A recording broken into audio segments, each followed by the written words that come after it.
안녕하세요. 오늘도 사연살롱을 찾아주셔서 감사합니다.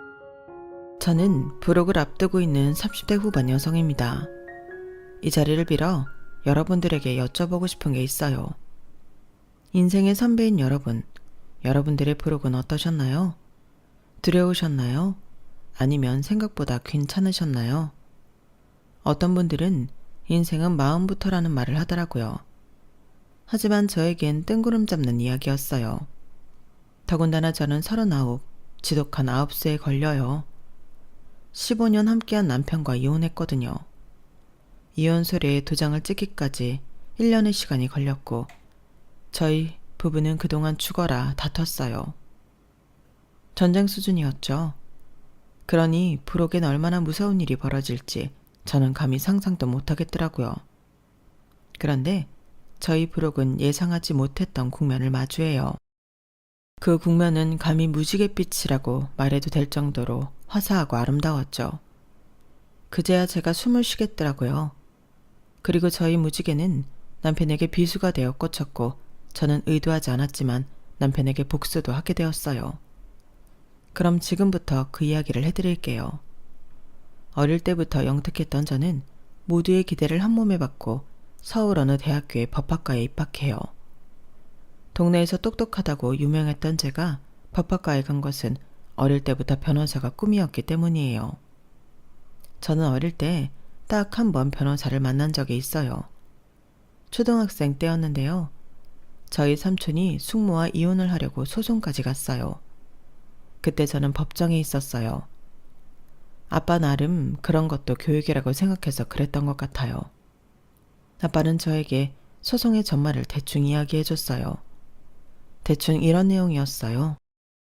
숙모는 가정에 소홀했고 거기다 외도까지 해서 이혼을 하려고 하는데 판결이 숙모에게 유리하게 흘러가는 것도 모자라 양육권, 친권까지 숙모가 엄마라는 이유로 숙모에게 주어질 것 같다는 것이었어요.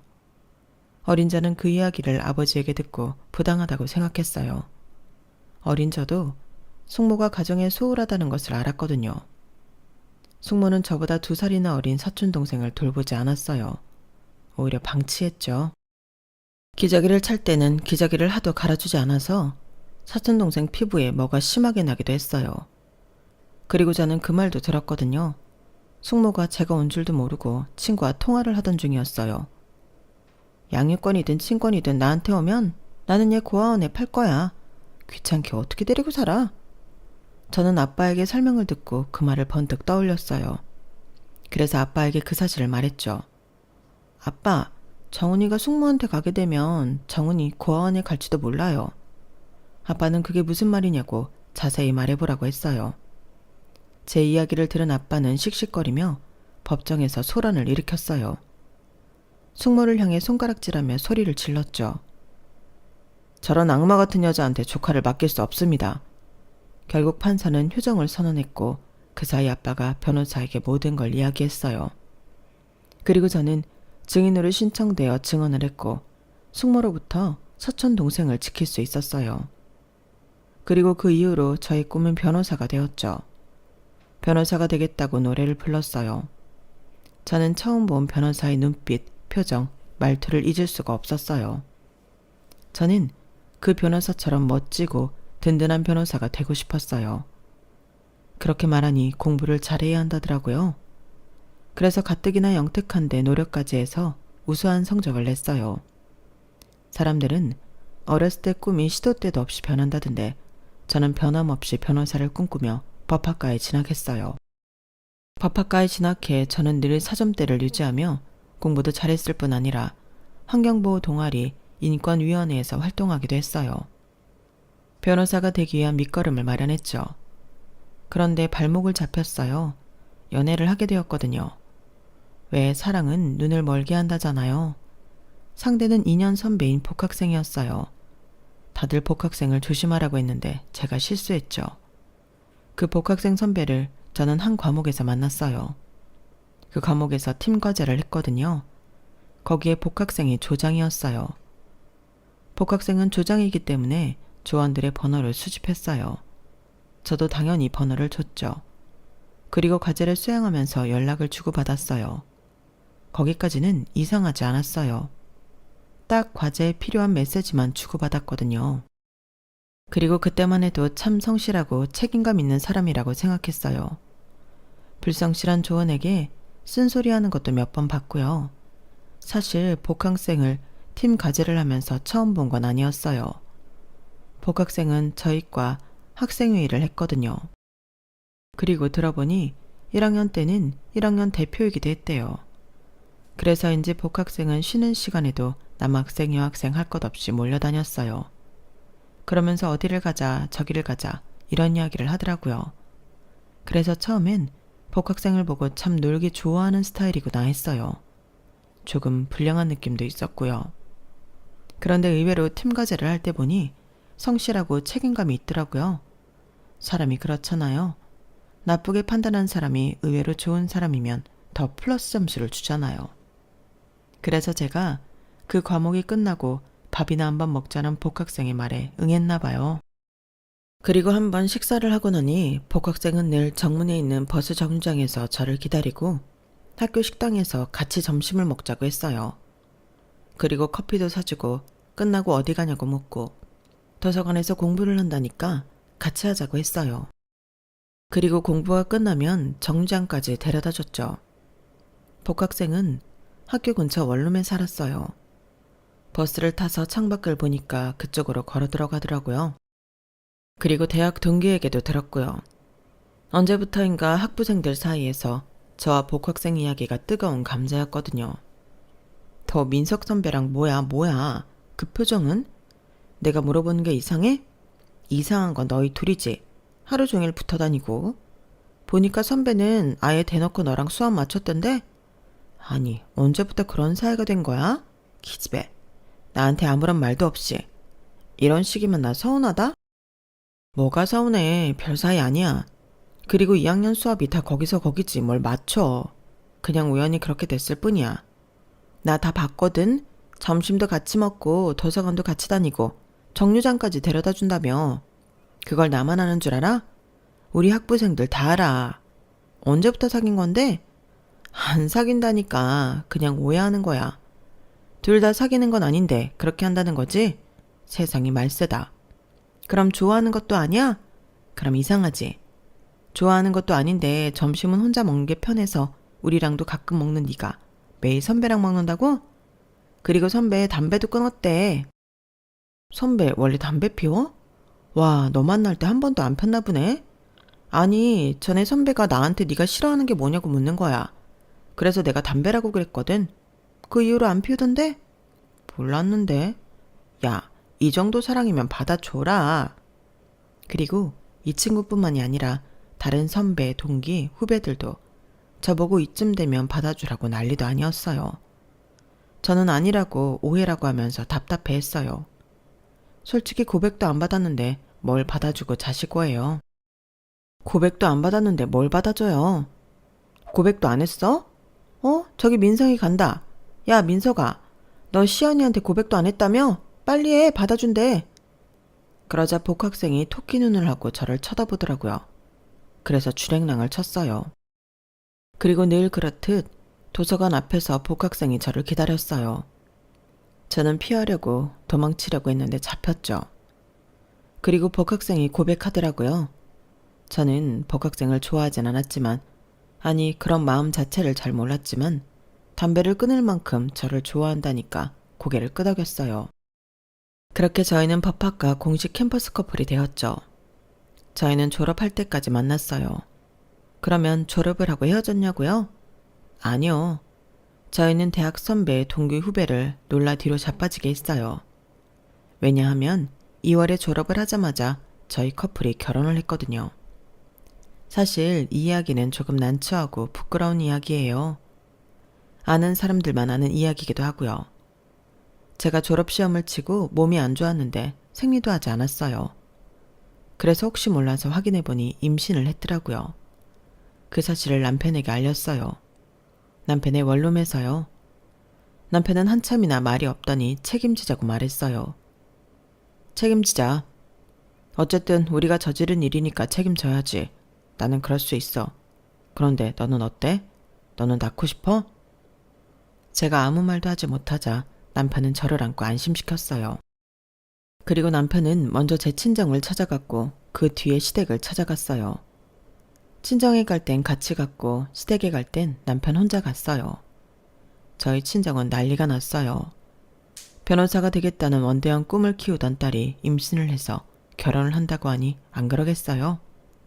아빠는 안방으로 들어가고 엄마는 뒤로 넘어갔죠. 그래도 남편은 꿋꿋이 저와 아이를 책임지고 싶다고 말했어요. 결국 자식 이기는 부모 없다고 저희 친정에선 서둘러 결혼하라는 말을 했고 시댁에서도 결혼을 허락했어요. 저희는 상견례를 하지 않고 결혼식을 올렸어요. 허락을 받고 2주 만에 결혼식을 했죠. 시댁 식구들은 결혼식 날 처음 봤어요. 남편이 시어머니를 참 많이 닮았더라고요. 두 분 다 저를 귀하게 여겨주셨어요. 하지만 그건 다 이유가 있었죠. 저희는 결혼식을 올리고 시댁으로 갔어요. 아직 집을 구할 형편이 안 돼서 시댁에서 살기로 한 거예요. 시댁이 좀 살았거든요. 남편 방에서 둘이 지내기 충분했어요. 저는 남편의 방에 짐을 풀고 시어머니에게 갔어요. 시어머니는 저를 부엌에 오지 말라고 하더라고요. 나는 우리 시어머니한테 이렇게 배웠어. 며느리는 딸도 아니고 손님이라고. 그래서 부엌해드리면 안 된다고. 여기는 내 공간이니까 앞으로 뭐 필요한 거 있으면 나 찾아라. 그리고 시아버지도 저를 많이 아껴주셨어요. 아직 변호사가 되지도 않았는데 늘 변호사 며느리 하고 저를 불렀어요. 저는 송구스러울 만큼 감사했어요. 그리고 얼른 아이를 낳고 회복해 사법고시에 합격해야겠다고 생각했죠. 그리고 임신을 했을 때도 초기엔 몸이 괜찮아서 틈틈이 공부를 했어요. 그런데 입덧이 오더라고요. 정말 물조차 마시기 힘들었어요. 제가 시름시름 앓으니까 시부모님이 저를 무척 걱정했어요. 그러다 시어머니가 쎄한 표정을 짓더라고요. 너 임신했니? 뜻밖이라는 듯이 설마 그럴 리가 없다는 듯이 저한테 물었어요. 저는 아무것도 모르고 고개를 끄덕였죠. 그러자 시어머니가 비명을 지르는 거예요. 설마 내 아들이 졸업하자마자 결혼한 이유가 임신해서니? 모르셨냐고 하니까 시어머니가 벌떡 일어나 종종걸음 쳤어요. 말을 안 하는데 어떻게 하니? 나는 그런 이야기 난생 처음 듣는다. 여보, 얘 임신했대요. 그래서 결혼한 거래요. 그 말을 듣고 시아버지도 얼어서 아무 말도 못하더라고요. 그러더니 공부를 마치고 돌아온 남편의 뺨을 때렸어요. 파렴치한 놈. 당장 짐 싸서 나가. 네가 감히 나를 속여? 임신? 결혼하기도 전에 임신? 가당치도 않다. 어디 가서 말하기도 창피해. 내가 변호사도 안 된 놈이 결혼한다고 할 때부터 이상했어. 아버지, 아니에요. 임신 사실 엊그저께 알았어요. 정말이에요. 내가 다 들었다. 제가 임신 8주 차라는데 어디서 거짓말이야? 너희들이 결혼한 지가 이제 갓 한 달째다. 계산이 안 맞잖아, 계산이. 당장 짐 싸서 나가라. 꼴도 보기 싫다. 남편이 시부모님 앞에서 빌었고 저도 같이 빌었어요. 그런데 저희 부부의 간절함은 통하지 않더라고요. 결국 저희는 짐을 싸서 친정으로 갔어요. 어떻게 그런 걸 숨겨? 그게 숨긴다고 될 일이 아니잖아. 내가 얼마나 당황했는지 알아? 그걸 말했으면 허락할 부모님이 아니니까. 그렇지. 그리고 고작 사주인데 배가 부른 것도 아니고 네가 말만 잘했어도 이렇게 되진 않았다고. 어떻게 할 거야? 그걸 왜 나한테 뒤집어 씌워? 나는 오빠가 정정당당하게 말해서 허락받은 줄 알았지. 대체 무슨 생각이야? 그럼 나보고 어떻게 하라고? 임신했다는 여자친구 앞에서 그럼 지우라고 해? 그 상황에서 그렇게 말할 수 있는 사람이 몇이나 될 것 같아. 게다가 너는 낳을 생각이었잖아. 그럼 결혼밖에 답 없지. 아니야? 책임지겠다며. 나랑 아이 책임지겠다며. 이게 책임지는 거야? 속이는 게 책임지는 거냐고. 우리 아빠 앞에서는 잘만 말했으면서. 니네 부모님이랑 우리 부모님은 다르다고. 아까 한 이야기 못 들었어? 창피하다고 하잖아. 그런 사람 앞에서 솔직? 어차피 이렇게 될 거였어. 그러게, 그런 말은 왜 해? 내가 하나하나 다 설명해야 해? 너 머리 좋은 거 아니었어? 대충 눈치 보면 사이즈 나오잖아. 아, 진짜 너 때문에 되는 일이 없다. 내가 왜 네 실수로 처가살이를 해야 하냐고. 남편은 친정에서 지내게 된 첫날부터 울상이었어요. 하지만 남편은 계속 사법고시를 준비했고 준비하면서 고작 하루에 4시간씩 편의점에서 아르바이트를 했어요. 그러니 분가를 할 만큼 돈이 모이지 않았죠. 저희는 아이가 2살이 될 때까지 처가에 살아요. 아이가 2살이 되었을 때 아빠가 저를 조심스럽게 안방으로 불렀어요. 제가 들어가니 대뜸 얼마나 모았냐고 물어보더라고요. 그때 저희 부부가 남편은 편의점 아르바이트를 하고 저는 집에서 할 수 있는 부업을 해서 300만 원 정도 모았어요. 그래서 그렇게 말씀드렸죠. 그러니 아빠가 통장을 건네더라고요. 거기에 700만 원이 있었어요. 이게 뭐예요? 예슬이 아빠 여기서 지내는 거 많이 불편해하지? 매일 밥만 겨우 먹고 방에서 나오지도 않고 공부는 잘 된다고 하니? 어수선한 집에서 공부도 잘 안 될 텐데. 아니 아빠 이게 뭔데요? 너희 분가해라. 너희가 모은 돈이랑 이 돈 합쳐서 작은 월세방이라도 구해. 이대로 지내다가 우리 관계만 나빠지겠어. 예슬이 아빠가 힘들어하는 거 다 보인다. 그렇게 해서는 시험도 합격하기 힘들 거야. 사람이 마음이 편해야 공부도 잘 되는 거잖아. 저는 아빠의 손을 잡고 처음으로 아빠 앞에서 울었어요. 그리고 방으로 돌아와 아빠의 뜻을 전하니 남편은 화색이 돌더라고요. 평소에 보던 모습이 아니었어요. 남편과 저는 그 다음 날부터 부동산을 돌며 집을 알아봤어요. 그리고 옥탑밭 한 곳에서 살기로 했어요. 아, 속이 다 시원하다. 예슬아, 우리 집이야. 좋지? 반지하보다는 낫겠지. 그래도 좀 춥다. 난방이 여기서 더 못 트는데. 옷을 더 입어. 예슬이도 더 입히고. 나는 춥지도 않고 좋은데. 그렇게 좋아? 당연하지. 너는 친정이라 편했을지 몰라도 나는 얼마나 불편했다고. 네 친정이 좀 좁아. 코딱지만한 판방에서 세 식구 지내는 것도 불편했고 화장실은 하나밖에 없어서 오래 앉아있지도 못하고.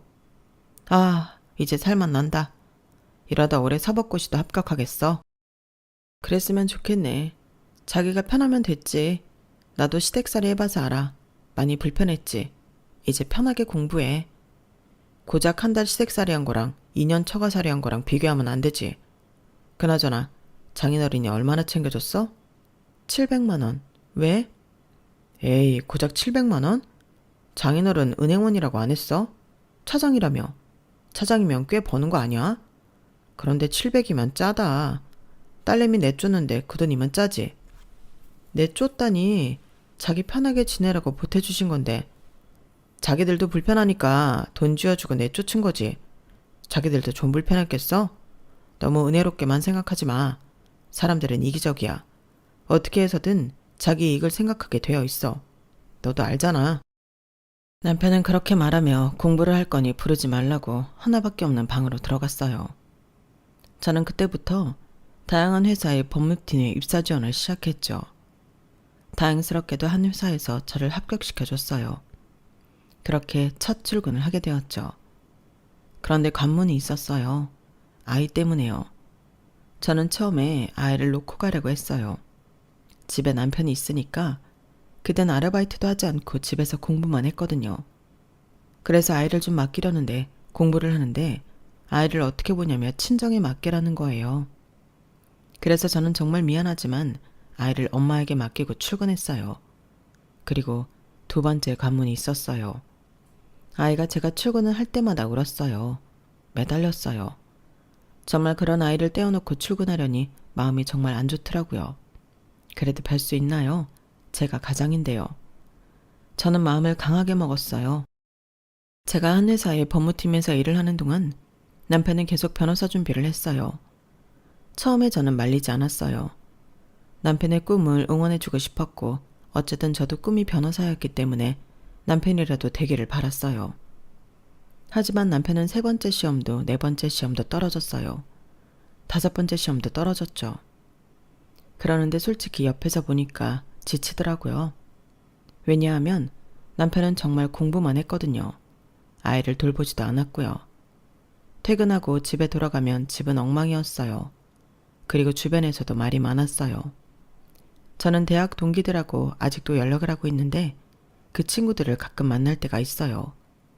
그럴 때마다 친구들은 저에게 아직도 남편이 사법고시에 합격 못했냐고 물었어요. 제 친구들은 모두 사법고시를 합격해 변호사 사무실에서 근무하고 있었거든요. 민석 오빠 아직도 사법고시 합격 못한 거야? 왜? 이번에 우리 후배들도 많이 붙었다던데.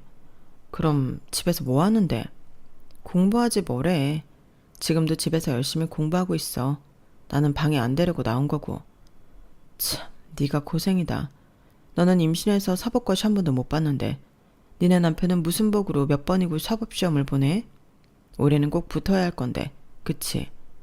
올해는 꼭 붙을 거야. 붙어야지. 그렇게 고생했는데 아마 오빠 속도 말이 아닐 거야. 본인이 속상한 거야 어쩔 수 없지. 뭐가 모자랐거나 잘못 준비한 거겠지. 나는 옆에서 기다리는 사람이 더 속 탄다고 본다. 솔직히 포기했으면 하지? 그래도 본인이 죽어라 되겠다는데 어떻게 말려? 본인 의지가 그렇게 강하면 뭐라도 될 거야. 나는 믿어. 포기 안 하겠대? 의지가 굳어. 그런 의지면 될 거야. 너는 참 속도 좋다. 오빠가 와이프를 잘 얻었네. 친구들 앞에서 그렇게 말했지만 제 속도 말이 아니었어요. 말씀드렸잖아요. 지쳤다고요. 하지만 남편이 왜 그렇게 사법고시 합격에 목을 매는지 저도 모르지 않았으니까요. 사실 남편에게는 아주 강력한 자극제가 있었거든요. 바로 남편의 가족이에요. 말씀 안 드렸지만 저희 시댁이 법조계 집안이에요. 시아버지는 판사였고 시어머니는 법무사고 시누이도 판사로 근무 중이에요. 그리고 서방님은 변호사죠. 남편은 이런 집안에서 패배자예요. 스스로도 시댁 식구들도 그렇게 생각하죠. 그래서 견딜 수 없는 거예요. 그래서 사법시험에 꼭 합격해야 한다는 거예요. 게다가 1살 어린 서방님은 남편보다 먼저 변호사가 되었어요. 사법고시를 2년 준비하고 합격했죠. 그리고 유명한 대형 로펌에서 변호사로 근무했어요. 그뿐만이 아니에요. 하늘이 서방님을 도운 듯이 그 대형 로펌 사장이 변호사 딸과 결혼했어요. 그리고 장인어른이 결혼 축하 선물로 변호사 사무실을 개업해줬죠. 그래서 동서와 서방님 부부는 한 법률사무소를 운영하고 있어요. 나중에 분리해서 따로 운영할 거라던데 그때도 아마 서방님의 장인어른이 도와줄 것 같아요. 참, 사정이 이러니 가만히 있어도 비교되는데 더더욱 남편은 미운 오리 새끼가 되었죠. 남편만 미운 오리 새끼가 된 건 아니에요. 남편의 부인인 저 또한 그랬죠. 저도 많은 멸시를 당했어요. 일단 사법고시에 합격하지 못한 남편의 와이프라서 멸시를 당했어요. 그리고 결국 변호사도 되지 못한 법학과 졸업생 며느리여서 멸시를 당했고요. 또 혼자 임신한 걸 속인 괘씸한 며느리라서 멸시를 당했어요. 시부모님은 제가 첫 아이를 출산할 때도 오지 않았어요. 아이를 처음 본 게 그 다음에 설이었어요. 시부모님이 다른 날엔 오지 말고 명절에나 오라고 했는데 아이를 낳은 뒤에도 마찬가지더라고요. 게다가 시부모님은 아이를 예뻐하지도 않았어요. 아이가 시부모님을 무서워할 정도로 아이에게 매정했죠. 나중엔 저도 아이를 데리고 가기 싫더라고요. 그래서 친정에 맡기고 시댁에 간 적도 많아요. 하지만 그럴 때도 아이는 어디 갔냐고 시부모님은 묻지 않았어요. 그리고 서방님이 결혼을 하고 나서는 저희 가족만 빼고 해외여행을 가기도 했고요. 왜 저희 가족만 빼고 갔냐고 제가 섭섭하게 말하자 시어머니는 니네는 돈이 없잖아 이렇게 말했어요. 저는 그 말을 듣고 집에 가서 엉엉 울었어요. 그리고 나중엔 분하더라고요. 내가 왜, 우리 가족을 왜 이런 취급을 당해야 하지? 그런 생각이 들더라고요. 그래서 어떻게 하면 이 치욕을 갚을 수 있을까 생각하니 남편의 사법고시 합격밖에 없더라고요. 그래서 계속 뒷바라지를 해줬어요. 그리고 남편이 7번째 시험을 쳤어요. 결과는 합격이었어요. 남편이 이제 완전히 변호사가 된 거예요. 저와 남편은 껴안고 울면서 그동안의 서름을 씻어냈어요. 좋은 레스토랑에 가서 식사도 하고 와인도 마셨어요. 그리고 남편은 일이 술술 풀리는 건지 한 대형 로펌에서 일하게 되었어요. 저는 남편에게 좋은 품질의 양복을 선물했어요. 남편도 무척 좋아했어요. 저희 부부는 또 껴안고 울면서 행복을 만끽했어요. 온 동네에 남편의 합격 소식을 알리고 축하를 받았죠. 그리고 겹경사로 저희에겐 둘째가 생겼어요. 더할 나위 없이 행복한 시간이었어요. 하지만 그 행복은 오래가지 않았어요. 남편이 변호사가 되고 처음 시댁에 간 날이었어요. 시부모님은 남편이 겨우겨우 변호사가 되었는데도 불구하고 축하한다는 말 한마디를 안 했죠. 평소와 같았어요. 평소와 같이 저희 부부를 무시했죠. 솔직히 남편도 저도 기대를 했어요. 축하한다는 말이나 고생했다는 말을 기대했어요. 그런데 시부모님뿐만 아니라 서방님도 동서도 별 말 없이 자기들끼리 이야기를 하더라고요. 그래서 제가 남편이 사법고시에 합격했다고 아냐고 물었어요. 그거야 너희들이 전화해서 말해줬잖니. 왜? 결과가 잘못되었대? 아니요. 그런 일이 어딨어요. 중요한 시험인데 결과가 잘못되었다뇨. 그래? 그럼 갑자기 그 얘기는 왜 꺼낸 거야? 설마 변호사 된 거 축하해달라고? 어머 형님, 7번째 시험 붙은 게 뭐 자랑이라고 축하를 해요. 올해는 당연히 붙었어야죠. 이제 사법고시도 폐지된다는 말이 나오는 마당에 올해라도 안 붙으면 답이 없죠. 그래, 아가 말이 맞다. 올해는 당연히 붙었어야지. 올해도 안 붙었으면 나는 너희 얼굴도 안 봤을 거다. 할 수 있다면 호정해서 팔았지 싶어. 그런데 우리가 케이크라도 사다가 축하해 주길 바랐냐? 비싼 와인이라도 사서 한잔 하길 바랐어? 웃기는구나. 옛 저녁에 붙어야 했다. 네 동생은 한 번 떨어지고 붙었는데 형이라는 놈이? 그래도 제가 어렵게 합격했잖아요. 그런데 어떻게 수고했다는 말 한마디가 없어요. 그리고 한 번에 붙든 10번에 붙든 변호사 된 건 다 똑같잖아요. 다 똑같은 변호사라고요. 다 똑같은 변호사? 네가 아직 실무를 안 해봐서 모르나 본데 한 번에 붙은 거랑 10번에 붙은 거랑 실무에서 차이가 나는 거다. 거기서 차이가 나는 거라고. 다 똑같다고? 그래. 사람들이 너한테 대놓고 티내진 않겠지. 하지만 뒤에선 다 수군거린다. 아마 네 로펌 사람들 다 알 거다. 네가 7번 만에 합격한 거 말이야.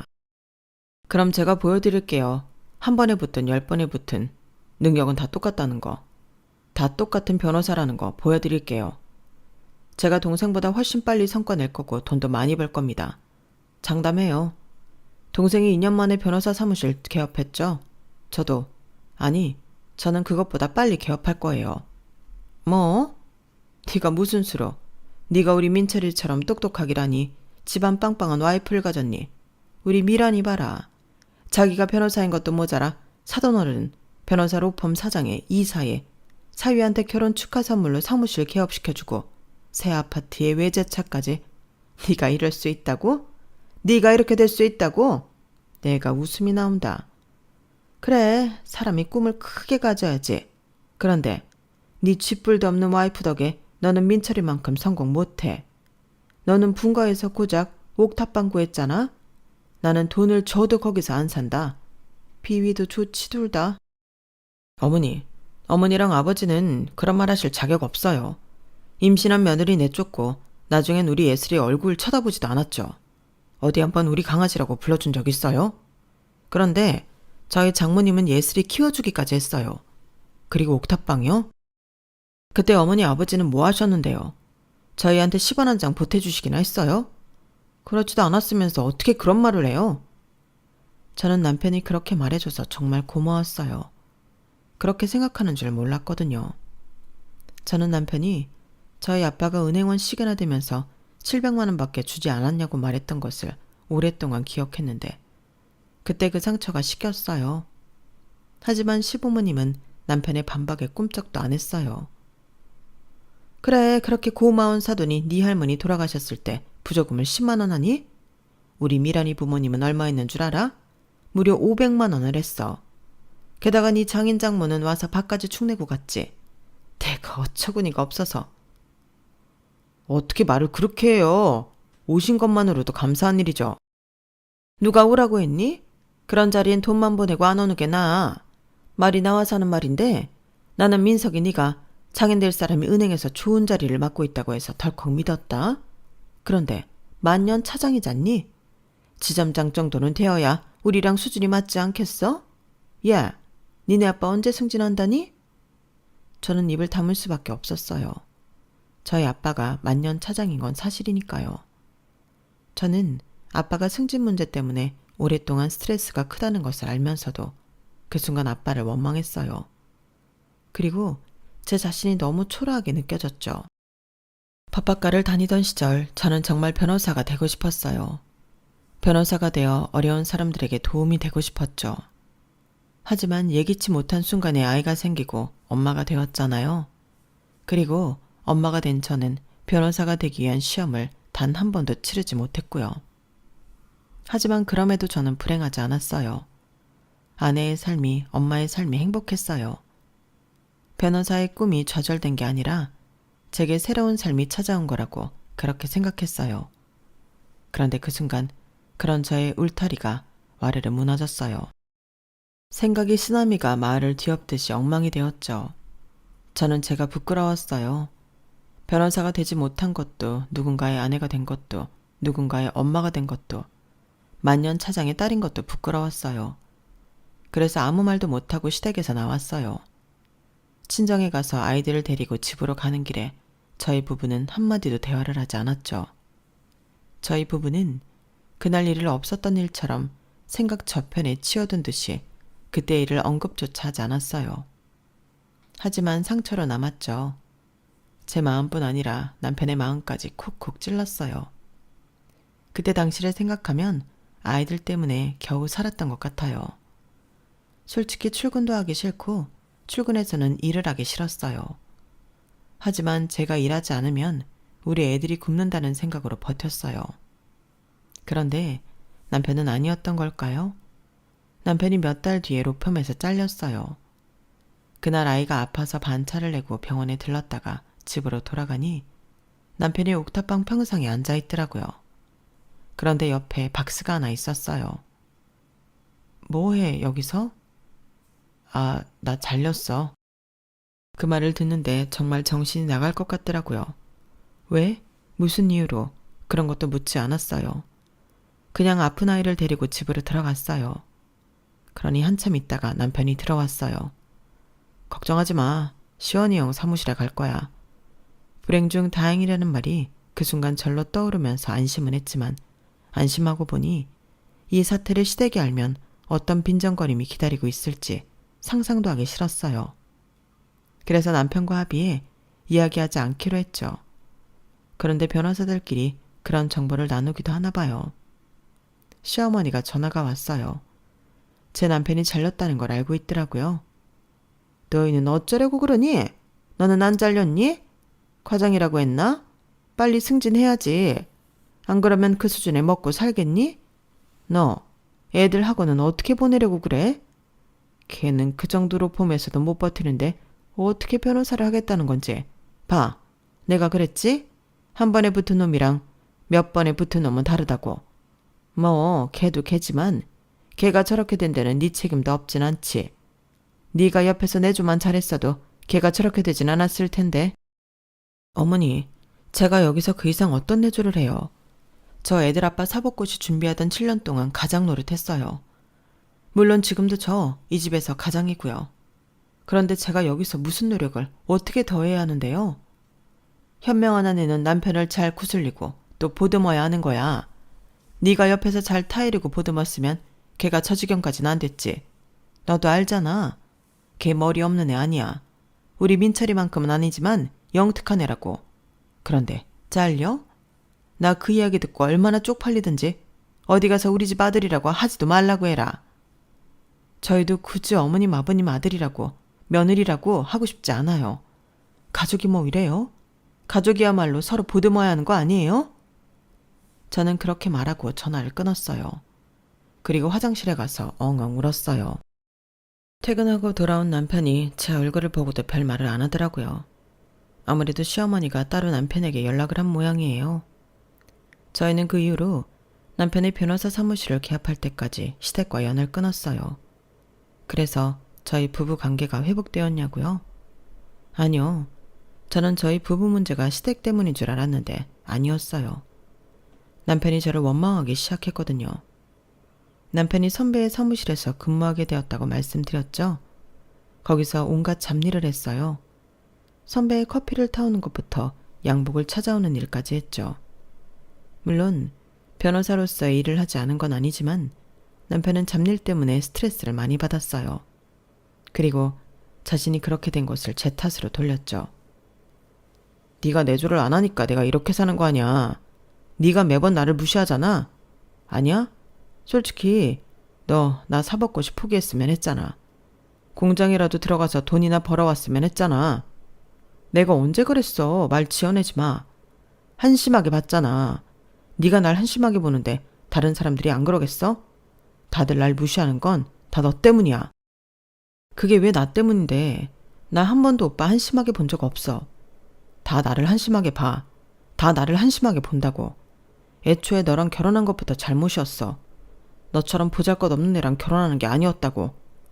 나는 은행원이라고 해서 의리의리한 집에 외제차 타고 다니는 줄 알았다. 근데 니네 아빠 자기 거라곤 40평대 아파트 그거 한 채뿐이잖아. 거기다 차는 중고차에. 그리고 대체 퇴직하고 스크린 골프장을 왜 하는데? 돈도 안 되는 거. 내가 이럴 줄 알았으면 너랑 결혼 안 했어. 그때 애 지우라고 했다고. 우리 아빠가 스크린 골프장 하는 게 뭐? 그럼 널 위해서 뭘 해야 하는데? 대체 우리 아빠가 널 위해서 왜 해야 하는데? 꼴랑 아마추어 대회 몇 개 나가서 우승한 거 가지고 장사가 잘 될 것 같아? 자격증 몇 개 따고 뭐? 골프 강습을 한다고?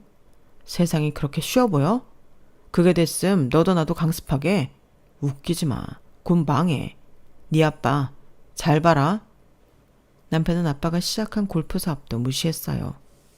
그렇게 몇 년 뒤에 남편은 대출을 받아 변호사 사무실을 냈어요. 저는 여전히 냉전 중이지만 축하하는 의미로 화분을 사들고 변호사 사무실로 갔어요.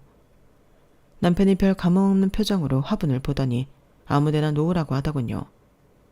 그리고 저에게 커피를 타주고 서류를 내밀었어요. 보니까 이혼 서류더라고요. 이게 뭐야? 보면 알잖아. 그냥 쓰라는 대로 쓰면 돼. 갑자기 왜 이래? 갑자기라니. 우리 몇 년 동안 냉전이었어. 밥만 애들 때문에 겨우 같이 먹었지. 그런데 갑자기? 너도 예상했다고 생각했는데? 남편은 진심인 것 같았어요. 저는 애들 이야기를 하면서 남편의 마음을 돌리려고 했어요. 그런데 남편은 짜증을 냈죠. 애들은 다 네가 데려가. 양육권, 친권 가져올 생각 없으니까. 정말 1억이야? 너도 양심이 있어라. 뭘 붙잡냐? 우리가 뭐가 남았다고. 그리고 너희 집에 뭐가 있다고. 처가에 돈이라도 많으면 이혼 안 하지. 너희 아빠 이번에 얼마나 벌었대? 겨우 그 돈이지. 더 벌 것도 없어. 이혼해. 후회할 텐데. 제가 그러자 남편은 박장대소를 했어요. 결국 저는 이혼 서류에 도장을 찍었어요. 남편은 약속대로 양육권과 친권에 손대지 않았고 저는 양육비를 약속받았죠. 하지만 1년 동안 남편은 양육비를 주지 않았어요. 대학 동기들의 말을 들어보면 사무실은 여전히 운영하고 있다던데. 하지만 저는 전 남편과 연락을 하기 싫어서 냅뒀어요. 그런데 어느 날 전 남편이 저를 찾아왔더라고요. 전 남편과 이혼을 한 뒤에 저희 식구들은 작은 빌라로 이사를 했는데 거기를 어떻게 한 건지 말이에요. 무슨 일이냐고 물으니까 대뜸 저희 아빠 근황을 물었어요. 장인어른 스크린 골프장 옮겼어? 아니, 더 늘었지. 뭐? 어떻게? 그게 궁금해서 찾아온 거야? 애들이 어떻게 지내는지는 안 물어? 와, 아니 내가 사무실 개업할 때 이랬어야지. 내가 지금 빚이 얼만데? 내가 알아보니까 지금 스크린 골프장이 3개에 거기서 강습도 잘 되고 있고 지역 골프 아카데미 강사도 한다며. 맞아. 거기다 네 남동생이랑 골프 여행 사업도 하고? 남편은 세세하게 다 알아온 것 같았어요. 그리고 상당히 충격을 받은 듯 했죠. 하지만 전 남편이 조사해온 것들은 모두 사실이에요. 저희 아빠가 8개월 전 아마추어 골프 대회에서 우승을 한 뒤에 갑자기 기적처럼 아빠의 골프장에 손님이 늘었어요. 그리고 아빠에게 골프를 배우고 싶다는 사람도 늘었죠. 그 기회를 틈타 아빠는 수강료를 조금 올렸어요. 그런데도 사람들은 배우겠다고 난리였죠. 게다가 지역 골프 아카데미에서 아빠를 스카우트했어요. 그래서 아빠는 여러 사람을 가르치는 골프 선생님이 되었죠. 아빠는 그 돈으로 2개의 골프장을 더 개합했어요. 그리고 물 들어올 때 노저으라고 남동생이 다니던 여행사를 그만뒀어요. 그런 뒤에 아빠와 함께 골프 여행사를 차렸죠. 그리고 그 사업은 대성공이었어요. 아빠와 남동생은 정말 너무 바쁜 6개월을 보냈어요. 특히나 인솔자인 남동생은 6개월 동안 3번도 못 본 것 같아요. 한날 남동생이 죽겠다고 하더라고요. 밥도 제대로 못 먹더니 방에 들어가서 자려고 하더라고요. 그래서 어쩌냐고 제가 안쓰러워하니까 남동생은 통장에 찍힌 숫자를 보여줬어요. 내가 이것만 보고 달린다 누나. 그 금액은 어마어마했어요. 그리고 남동생은 보란듯이 2달 뒤에 독립했어요. 결혼도 안 한 놈이 30평대 아파트에 들어갔죠. 거기다 차도 새로 뽑았더라고요. 남동생이 차박하는 걸 좋아하는데 그럴 수 있는 SUV를 뽑았어요. 그리고 아빠도 마찬가지였어요. 아빠는 제가 초등학생 때부터 살았던 아파트를 팔고 새 아파트로 이사를 갔어요. 그리고 아빠의 드림카인 벤츠를 뽑았어요. 그리고 엄마가 아주 오래전부터 꽃집을 하고 싶어 했는데 엄마가 플로리스트 자격증을 따자마자 가게를 열어줬어요. 기적적으로 성공한 아빠는 큰딸인 저에게, 아픈 손가락인 저에게 새 차를 뽑아주기도 했어요. 그러면서 변호사 시험에 대해 물었어요. 도전해보고 싶다면 하라고 아빠가 다 지원해주겠다고 했죠. 그래서 지금 고민 중이에요. 전 남편은 자료로 알 수 있는 모든 사실은 알고 있는 것 같았어요. 자기 혼자 흥분을 해서 가만히 있지를 못하고 피해자처럼 억울해하더라고요. 그러니까 지금 돈을 쓸어 모으고 있다는 거지? 뭐 그렇다고 볼 수 있지. 언제부터 그랬는데? 찾아봐서 알 거다냐. 한 8개월쯤 되었나? 와, 어떻게 이러지? 벼락 맞은 것도 아니고 어떻게 1년도 안 돼서 돈벼락이 안냐고. 내가 접대 갔다가 얼마나 놀랐는 줄 알아? 아니, 골프장 사장이랑 친하다고 셋이 치자고 해서 가보니까 장인어른인 거야. 분명 여기가 아닌데? 그런데 일이 이렇게 커졌다는 거지? 그런데 왜 자꾸 장인어른이라고 부르지? 거슬리게. 제가 그렇게 말하자 전 남편이 토끼 눈을 하고 쳐다봤어요. 네가 적어도 양심이 있으면 그 사실을 알고도 날 찾아오면 안 되지. 너 1년 동안 약속한 양육비 준 적이라도 있니? 아니면 애들 어떻게 지냐고 물어본 적은 있어? 어쩜 사람이 이렇게 간사하고 지저분하니? 아무리 부성애가 후천적인 거라지만 적어도 1년 만에 나를 찾아왔으면 애들 안부부터 물어야 아빠 아니니? 너 같은 거한테 일말의 기대를 한 내가 한심하다. 앞으로 나도 애들도 찾아오지 마. 친정에 가지도 말고. 왜 이래? 내가 너무 놀라고 급해서 먼저 그 이야기가 나온 거지. 애들은 잘 지내? 이미 늦었어. 나 만나는 사람 있어. 이 지역 딸기연합회 회장 아들이랑 선받고 좋은 감정으로 만나는 중이야. 나이도 너보다 어리고 사람이 치사하지 않아. 뭐? 아니 이혼한 지 얼마나 됐다고 남자를 만나? 아니 네가 이혼녀인데도 괜찮대? 괜찮대. 나랑 어떻게 지냈는지도 다 이야기했어. 그러니까 날 안쓰러워하더라. 그렇게 자신감 없고 치졸한 놈은 있고 자기한테 오래. 그러자 전 남편은 기가 차다는 듯 웃었고 저는 전 남편을 지나쳐 계단을 내려갔어요. 남편이 저를 졸졸 따라오며 한 번만 기회를 달라고 애원을 했죠. 주차장에서 저는 차 문을 열었어요. 삐빅 하고 차에서 소리가 났고 전 남편은 제 차를 봤죠. 사실 아빠 뽑아준 제 차, 전 남편의 드림카였어요. 전 남편은 화들짝 놀라서 제 차냐고 물었어요. 그럼 내 차지 누구 차야? 저는 차에 올라 시동을 켜고 황망해 보이는 전 남편을 지나쳤어요. 그리고 박장대소를 했어요. 저는 곧 퇴사할 예정이에요. 아빠의 든든한 지원과 함께 생애 첫 변호사 시험을 준비할까 해요. 그리고 훗날 정말 멋진 변호사가 되어서 다시 한번 전 남편의 코를 납작하게 만들 생각이에요. 여기까지가 제 사연입니다. 7년의 뒷바라지를 무시하고 변호사 사무실을 개업하자마자 저를 헌신짝처럼 버린 제 남편의 이야기 어떻게 보셨나요?